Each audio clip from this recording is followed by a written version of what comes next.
Well, a full program of predictions for your planetary pick and mix and potpourri selection.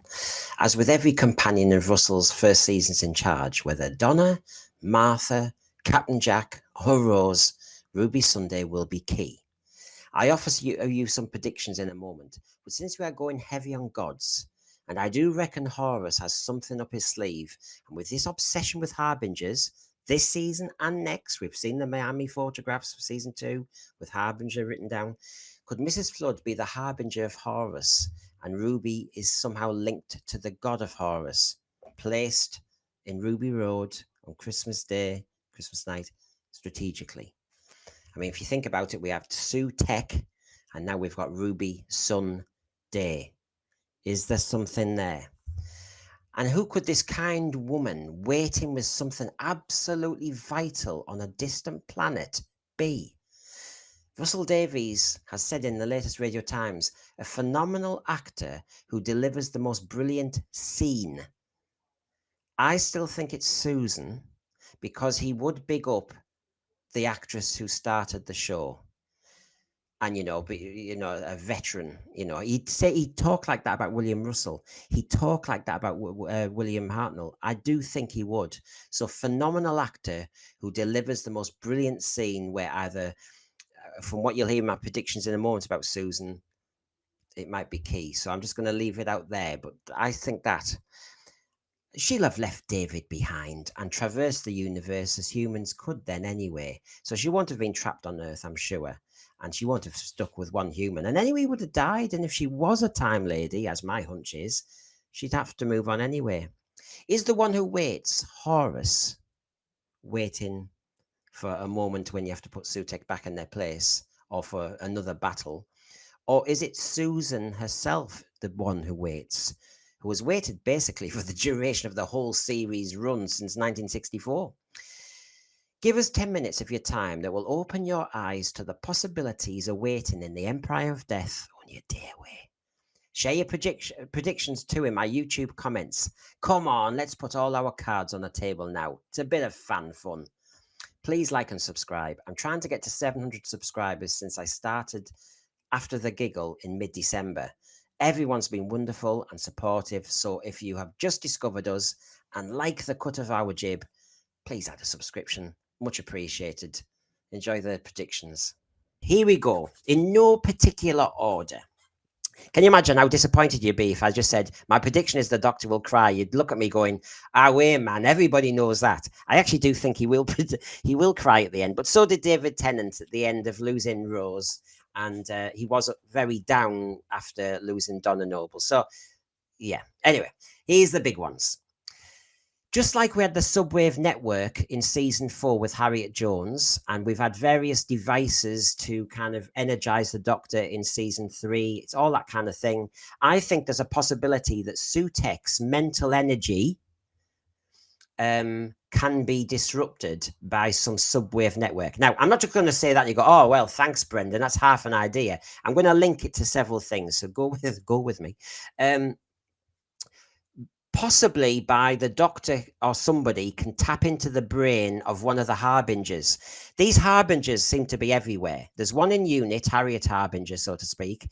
And I wonder if, or Susan Twist, by using them somehow, you can disrupt the concentration and the power of Sutekh. That's just a thought. There's loads. So possibly using Susan Twist in that way and break into it.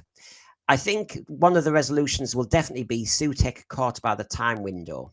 The Doctor reversing its use to lock him in it. It's what happened in Pyramids of Mars, really. I think he's going to do something similar again.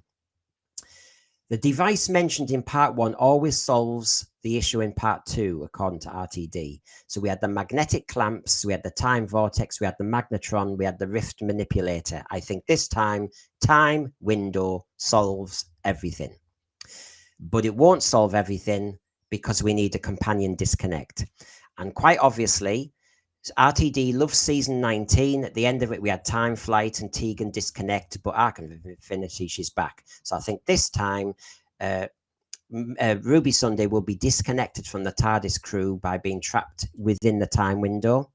and that will force him next year to go looking. By the way, this won't be completely resolved this season.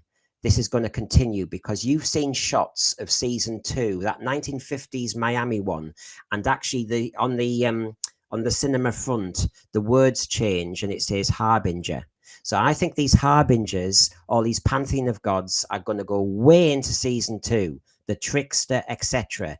So I don't think Sutekh will be totally defeated. I think the time window lock might happen, and that's basically it.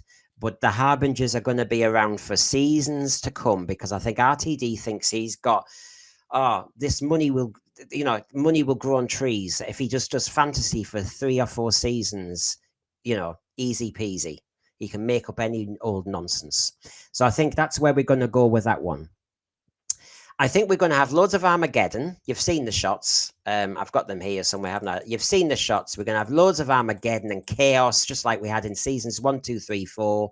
I mean, remember Star Beast? All those cracks in the pavement, all that molten lava, and then suddenly at the end, when we solved the launch of the Meep rocket, that they all sealed again with polyfiller. Well, he's going to do something like that. There's the Armageddon shot. And we're going to have absolute chaos, but it'll all be solved easy peasy. Now, where I think we're going to go with this. So I've mentioned the mental energy of Sutekh could be disrupted by using one of their harbingers and tapping into them. We've then got the Doctor going monk-like, bit like the Budgie Cage, has to appear, has to do something on his own, whether it's going to another planet, it might be Mars, to actually reconnect something to do with the pyramids of Mars, maybe. I think the other trick, though, is the Ruby Sunday mother. I think Ruby Sunday's mother is Ruby. And I think that because in Bad Wolf, think of what he likes to do. Rose was Bad Wolf. Rose scattered Bad Wolf as a message, really, to her for the finale. And I think we're going to get Ruby Sunday. Her mother is Ruby doing this.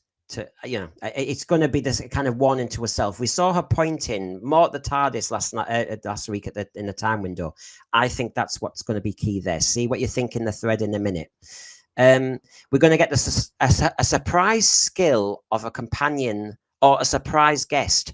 RTD has said there will be a surprise big guest in the final.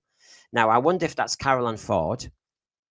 Because 2 Time Lords, I know she's never been stated to be a Time Lord, but I've always assumed that actually, that if Susan appears and that's not being factored in by Sutekh, that maybe something might happen.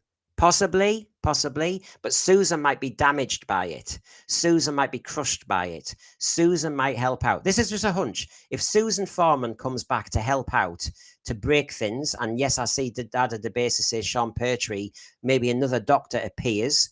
I've got another theory on that one. We'll come to the Sean Pertwee bit.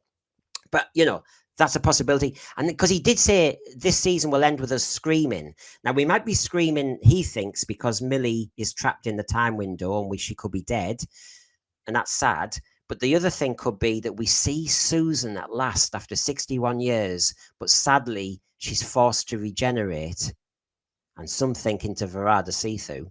But basically, she's forced to regenerate because she actually became the sacrifice against Sutekh. That would be a very moving way of introducing Susan, wouldn't it?